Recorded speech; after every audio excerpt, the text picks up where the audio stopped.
नमस्कार। आज हम गौर कर रहे हैं लेस ब्राउन की किताब लिव योर ड्रीम्स पर, एक समीक्षा के जरिए जो हमारे पास आई है। और ये समीक्षा सीधे मुद्दे पर आती है ना? कि हम सब में गजब की क्षमता है, सपने हैं, पर अक्सर वो डर या शायद बहाने या बस हमारी सोच ही हमें रोक लेती है। हाँ, बिल्कुल। और ये समीक्षा मतलब एक बहुत ही आम मानवीय कश्मकश को पकड़ती है कि हम अपनी काबिलियत महसूस तो करते हैं, पर वो पहला कदम वो उठाने में हिचकते हैं। सही बात है। हम खुद अपने रास्ते में खड़े हो जाते हैं कई बार। बिल्कुल। तो इस समीक्षा के हिसाब से लेस ब्राउन का फलसफा क्या कहता है? मतलब इस चक्र को तोड़ने का रास्ता क्या है? पहला कदम। देखिए, स्रोत के मुताबिक ना सबसे पहली और शायद सबसे अहम सीढ़ी वो है खुद पर विश्वास करना। खुद पर विश्वास? हाँ, जब तक आप अंदर से मतलब खुद को नहीं मानते ना, तो बाहर की दुनिया को यकीन दिलाना बहुत मुश्किल है।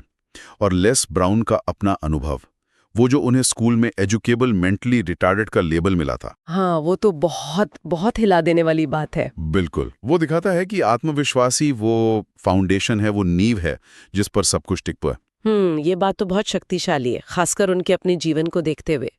पर क्या सिर्फ विश्वास काफी है? श्रोत आगे क्या कहता है?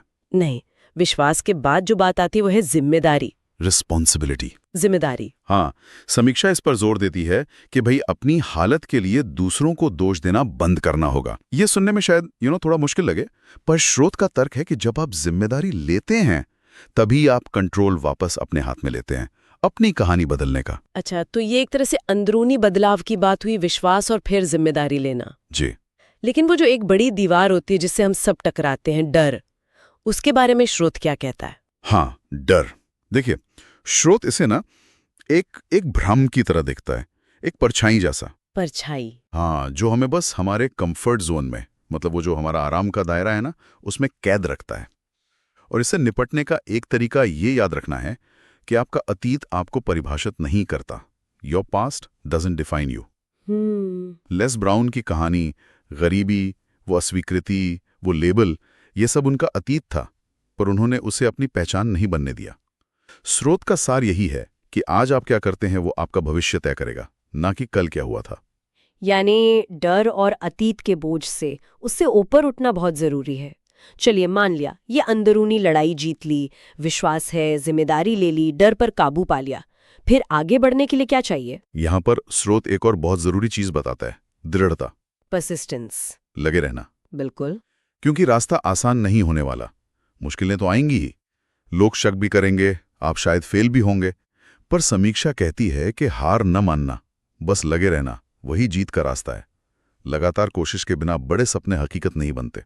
और इसमें शायद हमारे आसपास के लोग, हमारा माहौल, वो भी मायने रखता होगा। हाँ, बहुत ज्यादा। स्रोत साफ कहता है, सकारात्मक लोगों के साथ रहो, ऐसे लोग जो आपका हौसला दें। अच्छा। आपकी संगत, मतलब आपके इन लोगों के साथ उठते बैठते हैं, वो आपकी सोच पर, आपकी तरक्की पर बहुत गहरा असर डालता है। नेगेटिव लोग आपकी एनर्जी खींच सकते हैं, आपको नीचे ला सकते हैं। तो सही माहौल चुनना भी सपनों की तरफ बढ़ने का एक अहम हिस्सा है। ये बात भी सही है। एक और नुक्ता जो मुझे समीक्षा में काफी दिलचस्प लगा, हाँ। वो ये कि अपने सपने को बोलकर साकार करें। हाँ। मतलब उसे जोर से बोलो। लेस ब्राउन खुद इतने मशहूर वक्ता थे। हाँ। तो क्या ये सिर्फ पॉजिटिव सोचने जैसा है या इसमें कुछ और बात है? नहीं, ये सिर्फ खोखली बातें नहीं है। स्रोत के अनुसार लेस ब्राउन का मानना था कि जब आप अपने सपने को बार बार बोलते हैं, लिखते हैं, उसे विजुलाइज करते हैं, तो आप असल में अपने अवचेतन मन को, सबकॉन्शियस माइंड को प्रोग्राम कर रहे होते हैं। अच्छा, अवचेतन मन को। हाँ, वो मन का हिस्सा जो हमारी आदतें, हमारे गहरे विश्वास कंट्रोल करता है। तो जब आप लगातार पॉजिटिव बातें दोहराते हैं, तो आपका मन अनजाने में ही उन मौकों और रास्तों को ढूंढने लगता है जो उस सपने को हकीकत बना सकें। समीक्षा ये भी बताती है कि किताब का जो स्टाइल है वो भी बड़ा प्रेरक है, कहानियों से भरा, जज्बाती, पढ़ने वाले को वाकई किक मिलती है। तो कुल मिलाकर ये समीक्षा लिव योर ड्रीम्स को एक तरह से एक शक्तिशाली रिमाइंडर के तौर पे पेश करती है।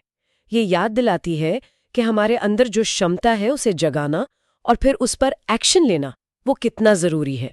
ये शायद उन लोगों के लिए एक पुकार है जो महसूस करते हैं कि जिंदगी कहीं अटक सी गई है या जिन्हें बस एक धक्का चाहिए अपने सपनों के पीछे भागने के लिए। हाँ बिल्कुल। और समीक्षा का जो आखिरी निष्कर्ष है ना, वो काफी छू लेने वाला है कि अगर आप अभी सांस ले रहे हैं तो आपके सपने जिंदा हैं, और उन्हें जीना, उन्हें हकीकत बनाना, वो आपकी जिम्मेदारी है, दुनिया चाहे जो भी कहे। ये एक किताब से बढ़कर एक चुनौती जैसी लगती है। सही कहा। और लेस ब्राउन का वो मशहूर कोट जो श्रोता ने शेयर किया है, वो भी इसी जज्बे को दिखाता है। चांद के लिए निशाना साधो, अगर चूक भी गए तो सितारों के बीच उतरोगे। क्या बात है वाकई।